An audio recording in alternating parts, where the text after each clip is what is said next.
কোরআন হাদিসের স্বার্থে হতে হবে, কোন বানোয়াট কোন রায় কিয়াসের স্বার্থে নয়। এই আগুন ঝরা ইমান, এই জ্বলন্ত ইমান কুফরের সমস্ত কাঠ খড় পুড়িয়ে সাফ করে দেবে। ওই আগুন এখনো জ্বলে নাই, বাংলার জমিন এখন ওই আগুন দেখে নাই।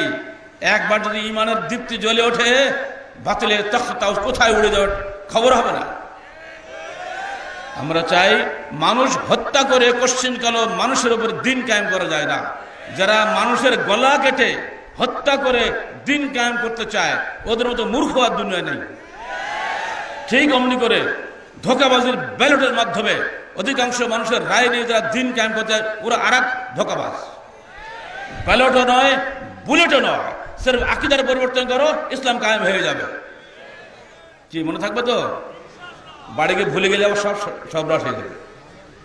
ব্যালটও হবে না, বুলেটও হবে না, সির্ফ আকীদার পরিবর্তনের ইনশাআল্লাহ কাজ হবে। আল্লাহ রাসূলের একটা দোয়ায় ওমর ফিরে আসছে। তিনি বলেছেন, আল্লাহ তুমি ওমর ইবনে খাত্তাব অথবা ওমর ইবনে হিশাম এই দুইজনের একজনকে দিয়ে তোমার দিনকে শক্তিশালী করো। আগের দিন দোয়া করলেন, পরের দিন ওমর সরাসরি চলে এসে ইয়া রাসূলুল্লাহ আশহাদু আল্লা ইলাহা ইল্লাল্লাহ ওয়া আশহাদু আন্না মুহাম্মাদান আবদুহু ওয়া রাসূলুহু। বাস, খালাস। কিছু না বরং দোয়া তো করতে পারেন, আল্লাহ তুমি এই দেশে পবিত্র কোরআন এবং সহিহ হাদিসের ভিত্তিতে তোমার দিন প্রতিষ্ঠা করার জন্য যাকে দিয়ে সম্ভব তাকে দিয়ে করিয়ে দাও। বলুন আমিন। কাকে দিয়ে করাবে আল্লাহ? আমরা বলতে পারবো নাকি আল্লাহ কাকে দিয়ে করাবে? কোন একটি দল, কোন একটি ব্যক্তি এজেন্সি নিতে পারে না। স্রেফ আল্লাহ রহমতে এটা হতে পারে, আল্লাহ যাকে বাছাই করবেন তাকে দিয়ে হবে। এমনকি এদেশের সবচেয়ে বড় কাফেরের নেতা, তার ছেলে কিন্তু আল্লাহ দিন কায়েম করতে পারে। চলুন বিদায় হজে চলে যাই। বিদায় হজে ঐতিহাসিক ভাষণ দিচ্ছেন আমার রসুল। হজ করে কোথায়? ওই একটা ছোট পাহাড় আছে না, জাবলে রহমত বলেন ওটাকে, তার উপরে দাঁড়িয়ে আল্লাহ রসুল ভাষণ দিচ্ছেন। সামনে লক্ষাধিক সাহাবী। আশ্চর্য হয়ে যেতে হয়, পড়ে দেখলেন বইটার মধ্যে, আমি হতবাক হয়ে গেছি। আল্লাহ রসুলের সেই ভাষণটা, তখন তো মাইক ছিল না, উচ্চ কণ্ঠে মানুষের কানে পৌঁছে দিচ্ছেন সেই ব্যক্তি,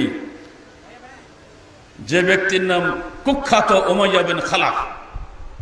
নাম জানেন না? সবচেয়ে নিকৃষ্ট ব্যক্তি ছিল এই লোকটা। বেলালকে যে সবচেয়ে বেশি নির্যাতন করেছিল, বেলালের মুনিব উমাইয়া বিন খালাফ। আর তারই ছেলে আজকে আমার রসুলের ভাষণ প্রচার করছে বিদায় হজের ময়দানে। এটা আপনি কি মনে করেন? আবু জেহেলের নাম জানে এমন মানুষ আছে? আবু জেহেল মক্কা বিজয়ের দিন এসে সরাসরি ইসলাম কবুল করছে এবং জিহাদের ময়দানে চলে যাচ্ছে। ইয়ারমুকের ময়দানে বলছে, হে মুসলমানরা শুনে রাখো, 2,40,000-এর বিপরীতে আমরা মাত্র 40,000। সংখ্যা কোশ্চেন কালো বিজয়ের মাপকাঠি নয়। আমি আবু জেহেলের ছেলে, আজকে আমার রসুল বেঁচে নাই। আজকে তিনি বেঁচে থাকতেন তাহলে দেখতেন তার জানি দুশমন আবু জেহেলের ছেলে আজকে তার দিনের জন্য কিভাবে জীবন দিচ্ছে। তাহলে আমরা কি বলবো? আল্লাহ তুমি যাকে পছন্দ করো তাকে দিয়ে বাংলার জমিনে তোমার দিনকে গালেব করে দাও। কিভাবে প্রতিষ্ঠিত হবে? এটা নিয়ে কত যে বৈজ্ঞানিক চিন্তা ভাবনা হচ্ছে, কত যে প্রশ্ন আসছে আমাদের কাছে। কিভাবে আপনার করবেন? মানুষকে ভোটাভুটি না করলে কি করে ক্ষমতায় যাবেন? আরে এবার ক্ষমতা যাওয়া শর্ত নাকি? এমন ক্ষমতা অর্জন করো, ক্ষমতাসীনরা তোমার কাছে এসে তোষামত করে। কি সেটা ভালো না? এমন ক্ষমতা অর্জন করো যার ক্ষমতাসীনরা তোমার বাড়িতে এসে তোষামত করে। আলহামদুলিল্লাহ সে তোষামত হয় নাই। সংগঠন জোরদার করেন, দেখেন না সব নেতা আপনার বাড়ি চলে আসবে। ভুলে গেছেন পিছনে কথা? 2004 সালের 20 সেপ্টেম্বরে আমেরিকার প্রেসিডেন্টের পররাষ্ট্র মন্ত্রণালয়ের সেক্রেটারি কেন আমাদের নওদাবাড়ে আসলো? ভুলে গেলে হবে? কি করেছি আমরা? তারা বোঝে, তারা চিন্তাশীল। ঢাকা থেকে এই আওয়াজ উত্থিত হয় নাই, নওদাপাড়া থেকে যে আওয়াজ উত্থিত হয়েছে, এই আওয়াজ একদিন পুরা আমেরিকা কেন সারা বিশ্বকে ধ্বংস করে ছাড়বে। তারা বলে দিয়েছে, অতএব আমাকে এখনই এই লোকটাকে দমন করা লাগবে। অত সহজে তারা এখানে আসে নাই। 3 দিন ধরে বারবার ফোন করে অনুমতি নিয়ে তবে আমার কাছে আসছে। এত সহজ মনে করেন আপনারা? অত এমন সাংগঠনিক শক্তি, এমন ঐক্য, এমন মজবুত শীষে ঢালা প্রাচীরের মতো আপনার দাঁড়িয়ে যান কোরআন হাদিসের পক্ষে, দেখবেন আমেরিকা থেকে কেন ভারতের রাজধানীতে আপনাকে চলে যাবে। এত সস্তা। শুধু ইখলাসের সাথে কাজ করুন, ঐক্যবদ্ধ মজবুত শীষে ঢালা প্রাচীরের মতো গড়ে উঠুন। বিভিন্ন ফতোয়া ফারাজ দিয়ে আপনাদের ঐক্য ভেঙে দেওয়ার চেষ্টা করা হচ্ছে, সাবধান। আহলে হাদিসের যে ঐক্য গড়ে উঠেছে, এই ঐক্য, এই ধরনের ইসলামী তাবলীগী ইজতিমা এর আগে আপনাদের জীবনে কখন দেখেছেন? বাতিল কাঁপতে শুরু করে দিয়েছে। আর এজন্যই আপনারা যাতে আর এখানে কখনোই না আসেন তার ব্যবস্থা করা হচ্ছে। ডাইনে বামে তাকাবেন না, আল্লাহর রাস্তায় মূল বিষয়টা বোঝার চেষ্টা করুন। আল্লাহ কি বলছে শুনুন, তোমাদের জন্য উত্তম আদর্শ নিহিত আছে তোমাদের রাসূলুল্লাহ সাল্লাল্লাহু আলাইহি সাল্লামের কাছে। এর দ্বারা কি মনে হয় যে আরো কারো কাছে আছে? তাই কি হয়? যদি আপনি ধর্মীয় ক্ষেত্রে আহলে হাদিস হন, রাজনৈতিক ক্ষেত্রে আহলে নেত্রী হন, কি বলে একটা কি অর্থনৈতিক ক্ষেত্রে আহলে ইহুদি হন, তা আপনি 3 খোদার অনুসারী হয়ে গেলেন। আপনি এক খোদা হলো? খোদা কিন্তু বলা যাবে না, বলছে আপনাদের কারণে। আপনার রাজনীতির ইমাম হলো খ্রিস্টানরা, আপনার অর্থনীতির ইমাম হলো ইহুদিরা, আর ধর্মের ইমাম হলো পীর সাহেবরা। রসুল গেল কোথায়? রসুল আউট, খালি মিলাদ পাওয়ার সময়। যশোরে জুলুসে রসুল থাকবে, খালি জিলেবি খাওয়ার সময় রসুল। আমার রসুল জীবনে জিলেবি দেখেনি, রক্ত দিয়ে কাজ করেছে। আর তোমরা জিলেবিকে ইসলাম কায়েম করবা? রসুলের আদর্শ মানবে প্রথম কারা? ধর্ম তারা না? তো তাদের কাছে আগে ফেকা, তারপরে হাদিস। তাহলে কি হলো? হাদিস আর ফেকার সংঘর্ষ হলে ফেকা অগ্রাধিকার পাবে না হাদিস অগ্রাধিকার পাবে? বললেন তো ভালো, মেনে চলার চেষ্টা করেন। আজ পর্যন্ত কোটি কোটি মানুষকে রফল আদান করানো গেল না। কোটি কোটি মানুষ মসজিদে দাঁড়াচ্ছে, সালাতে মাঝখানে এক হাতের ফাঁক। পরিষ্কার হাদিসে বলছে ওই ফাঁকে ওখানে শয়তান থাকে, কালো বকরির মতো থাকে না? তাহলে শয়তান মসজিদে যেমন মুসল্লিও আছে, তেমনি শয়তান আছে। তাহলে আমরা শয়তান ঢুকতে দেবো কেন? যেখানে সালাতের মধ্যে শয়তান ঢুকে বসে আছে, সেখানে তো সালাতই তো হয় না। সালাত শুরুই করছি বেদাত দিয়ে, আল্লাহ আরবি বাংলা বোঝে না। সালাত নষ্ট করেছি দলাদলি করে, সিয়াম নষ্ট করেছি দলাদলি করে, এমনকি আজানটাও নষ্ট করেছি আমরা দলাদলি করে। 8 ঘন্টা 1 ঘন্টা আগে আকপিস। কোন জায়গায় এই দাড়ি টুপিওয়ালাদের ঐক্য নাই। এরা ইসলাম কায়েম করবে? ঐক্যের একটা মৌলিক নীতি হবে, আসুন কোরআন এবং সহিহ হাদিসের আলোকে জীবন গড়ি। পবিত্র কোরআন এবং সহিহ হাদিস হচ্ছে ঐক্যের মানদণ্ড। আপনারটা যদি সহিহ হাদিসের বিরোধী হয় ছেড়ে দেন, আমারটা যদি বিরোধী হয় আমি ছেড়ে দেবো। এমনি করে তো মুসলমানদের মধ্যে ভাই ভাই ঐক্য হবে না। যে আপনি আপনারটা জিদ করেন, আমি আমারটা জিদ করি, তো কখনো কিছু ঐক্য হবে? জীবনে হবে না। অতএব মৌলিক বিষয়টা আসুন, আপনি আদর্শ কাকে মানছেন? আমার রসুলকে। কিভাবে মানছেন? সার্বিক জীবনে না কোন একটি জীবনে? আগে সিদ্ধান্ত নেন। আমরা বলি আমার রসুল আমার সার্বিক জীবনে আমার আদর্শ। আপনারা কি বলেন? এমনকি পেশাব পায়খানা করবো সেখানে আমার রসুল আদর্শ। মাথার টুপি খুলে দিলাম, চুল দেখছেন না? দুদিকে ভাঁজ করা আছে না? মাঝখানে স্মৃতি আছে না? এটাও রসুলের আদর্শ। বাঁকানো যাবে না। প্রতিটি জায়গায় আপনার দেহের দিক তাকালেই বোঝা যাবে এই লোকটা কি। এখানে যদি হয়, এই জন্য আবু জাহেল বলছে, এই তোরা কিরকম, তোদের নবী কিরকম রে, ই পেশাব পায়খানা কথা বলতে বলে। আবু জাহেল চমকে, এটা কি নবী? জবাব দিয়েছিল, হ্যাঁ আমাদের নবী এমন নবী যিনি পায়ের নখ থেকে মাথার চুল পর্যন্ত আমাদের ঠিকঠাক করে দেয়। আপনারা অনেক সময় রাগ করেন, সামনে দেখা হলেও অনেকে টুপি খুলে দেয় না, এই মাদুর টুপি হঠাৎ একজন এক সমস্যা ধরে ফেলি। কেউ মোসাফাকের বুকে হাত লাগায়, কেউ মাথা ঝুঁকায়, কত আদর দেখায়, এসব চলবে না। দেনান দেওয়ার সংশোধন হতে হবে, আগামীকাল করবো তা হবে না। যখন আপনার সামনে সমস্যা দেখবেন, হাদিস বিরোধী কোনো আমল, তখনই তাকে বোঝাবেন বাবা এটা অন্যায়। এমনি করে তো সমাজ গড়বে।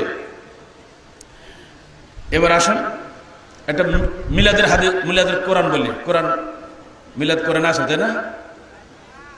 আছে, দলিল দিচ্ছি আমি। সূরা আহজাব 40 নম্বর আয়াত, এটা মিলাদের আয়াত। এদেশে এমন কোনো মিলাদ হয় না সেখানে আয়াতটা পড়া হয় না। আমি যে মিলাদের কাছে সুর দিয়ে পড়ি তা আপনার তো জিলিবাদ দিয়ে বলবেন। আয়াতটা পড়ে দিই, সবাই জানে।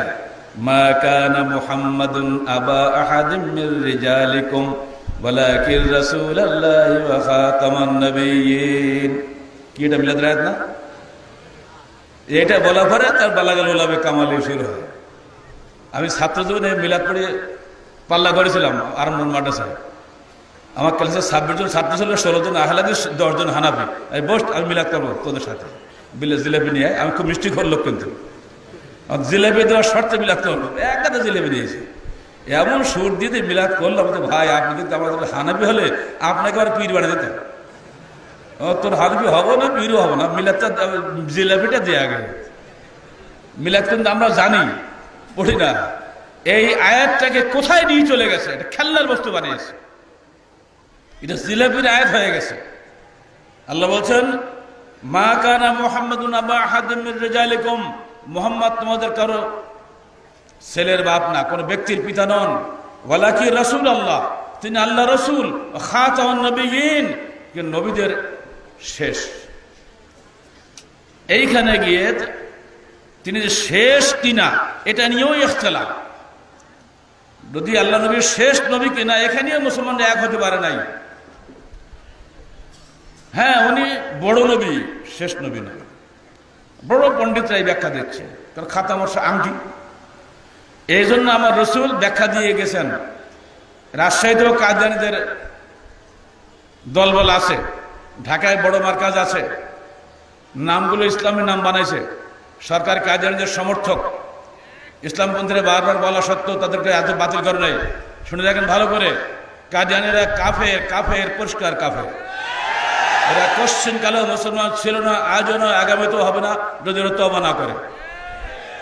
যারা আমার রসুলকে শেষ নবী মানে না, তারা আদৌ কোনদিন মুসলমান হতে পারে না। আল্লাহকে আল্লাহ বলার জন্য আবু জেহেলের যথেষ্ট, তোমার দরকার নাই, ঠিক না? ব্যাখ্যা হাদিস থেকে নিতে হবে। কোরআনের কোন ব্যাখ্যা যদি আপনি গোলমাল করেন, আমাদের বক্তব্য হলো আপনি হাদিস থেকে ব্যাখ্যা নেবেন। কারণ কোরআনের আয়াত নাজিল হয়েছে কার উপরে? রসুলের উপরে না? ব্যাখ্যা দিলে কে দিবে? তিনি দিবে। রাসূলুল্লাহ সাল্লাল্লাহু আলাইহি সাল্লাম ইরশাদ করছেন, ইন্না মাসালি ওয়া মাসাল আম্বিয়া মিন ক্বাবলি কামাসালি রাজুলিন বানা বাইতান ফাআহসানাহু আজমালাহু ইল্লা মাওয়াদিয়া লাবানা।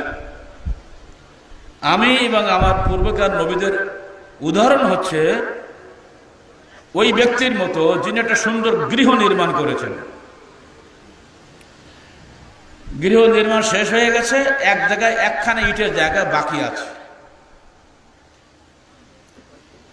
আনা তিলকাল লাবানা ওয়ালা নবিয়্যা বা'দ, আমি সেই একখানা ইট, আমার পরে আর নবী নাই। ব্যাখ্যা কি হলো? আরো ইটের জায়গা ফাঁকি থাকলো? এই ব্যাখ্যা পাওয়ার পরও যদি কেউ বলে যে না এখনো আছে, তো ওকে মাথা ঘোল দিয়ে ঢালাই করতে হয়।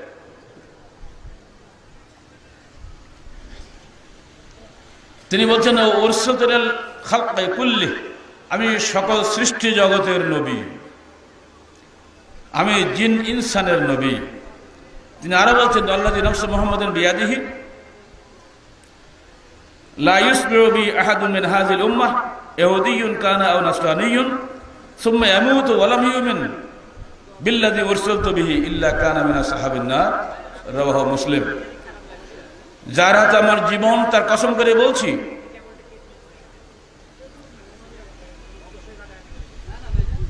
ইহুদি হোক আর নাসারা হোক, এমন আমার আগমন বার্তা শুনেছে, অতঃপর মৃত্যুবরণ করেছে, কিন্তু আমার আনিত ইসলামের উপরে ঈমান আনেনি, ইল্লা কানা মিন আসহাবিন নার, সে অবশ্যই জাহান্নামী হবে। তো বোঝা গেল, বর্তমান পৃথিবীতে যত মানুষ আছে সবাই আমার আখিরি নবীর উম্মত, উম্মতের দাওয়া, উম্মতে ইজাবা। আমরা যারা তার দাওয়াত কবুল করে মুসলমান হয়েছি, আমরা হলাম উম্মতে ইজাবা।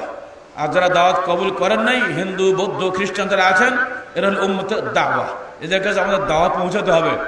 এখানে যদি কোনো হিন্দু ভাই থাকেন বা কোনো বৌদ্ধ ভাই থাকেন, তাদেরকে আমরা দাওয়াত দিচ্ছি, আসুন ইসলাম কবুল করুন, নইলে পরিষ্কারভাবে আপনার জাহান্নামের আগুনে জ্বলতে হবে, এতে কোনো মাপ নাই।